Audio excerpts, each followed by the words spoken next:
Hello दोस्तों, मैं महबूब auto garage से बात कर रहा हूँ। ये BS6 गाड़ी आई है, BS6 पूरा वायरिंग जल गया गाड़ी का।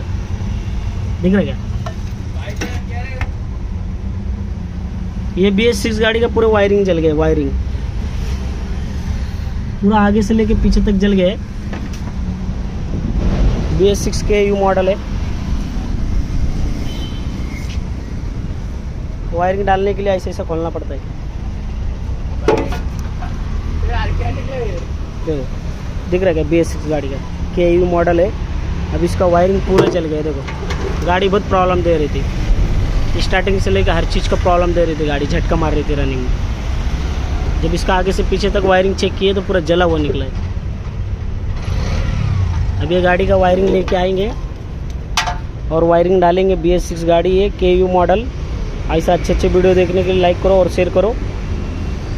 Okay, bye.